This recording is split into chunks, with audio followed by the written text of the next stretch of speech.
باب دوم در شکنندہ ہائے وضو۔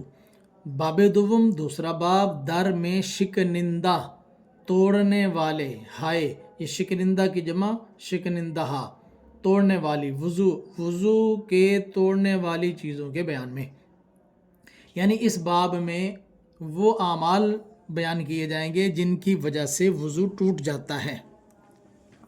فرماتے ہیں آنچے از پیشو پس ایاں گردد، آب دستے ترا زیاں گردد۔ آنچے جو کچھ، از سے پیش آگے واو اور پس پیچھے، ایاں ظاہر گردد ہو، وہ جو آگے اور پیچھے سے ظاہر ہو۔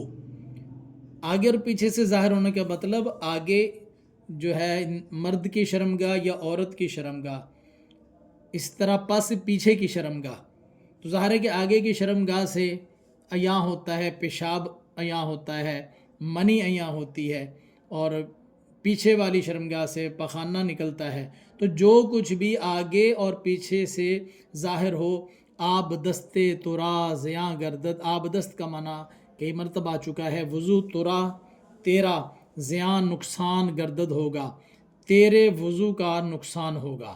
یعنی اگر ہوا نکلی ہے، ہوا خارج ہوئی ہے، یا پیشاب کیا ہے، پخانہ کیا ہے، تو اس سے وضو ٹوٹ جاتا ہے۔ مگر آن بعد کاں ز پیش بود، کہ وضو ہم بجائے خیش بود۔ مگر آن وہ بعد ہوا، کاں اصل میں تھا کہ آن جو کہ، ز پیش آگے سے بود ہوتی ہے، مگر وہ ہوا جو کہ آگے سے ہوتی ہے، کہ وضو ہم بھی بجائے خیش اپنی جگہ پر بود رہتا ہے، کہ وضو بھی اپنی جگہ پر رہتا ہے۔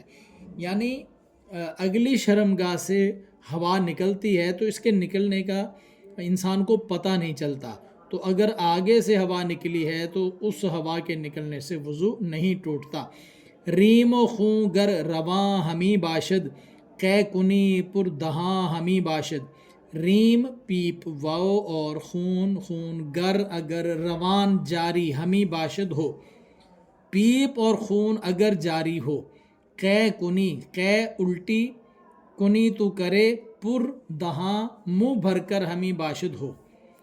پیپ اور خون اگر جاری ہو، اس سے وضو ٹوٹ جاتا ہے۔ جاری ہونے کا مطلب کہ خون جہاں سے نکلا، جس جگہ سے نکلا، وہاں سے نکل کر جلد کی دوسری جانب جو ہے وہ چلا گیا، تو اس کو کہیں گے کہ یہ بہہ گیا ہے، تو وضو ٹوٹ جاتا ہے۔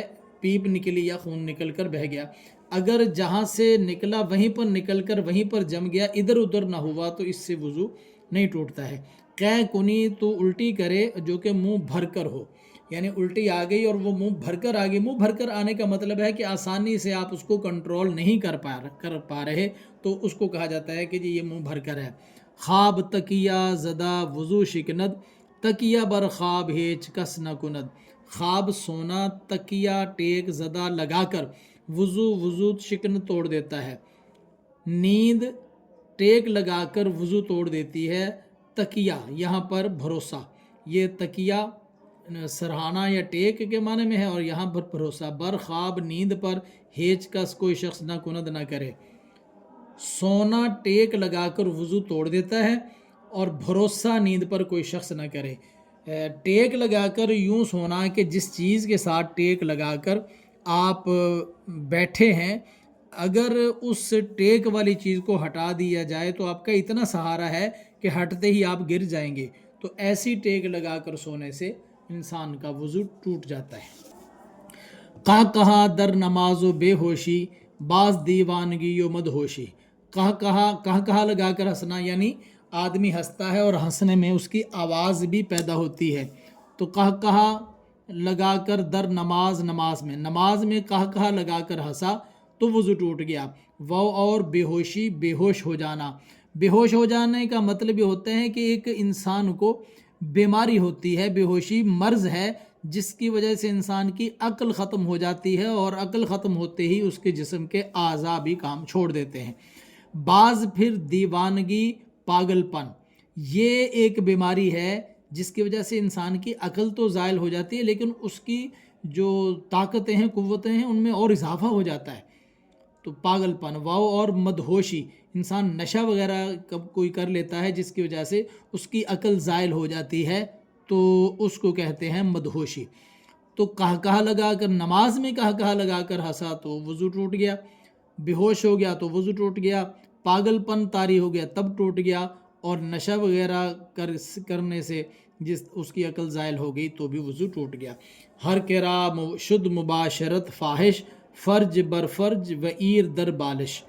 ہر کرا جس کسی کو شد ہوئی مباشرت یعنی بیوی کے ساتھ ملنا, فاحش ظاہر, جس کسی کا بیوی سے ملنا ہوا ظاہر کا مطلب یہ ہے کہ بغیر پردے کے, فاحش کا معنی بغیر پردے کے, اور مباشرت معنی اکٹھے ہونا. فرج بر فرج, فرج شرمگاہ کو کہتے ہیں, بر معنی پر, شرمگاہ پر, واو اور ایر کہتے ہیں مرد کی شرمگاہ کو, در میں بالش برنگیختگی, یا اس کو آپ کہیں ہوشیاری.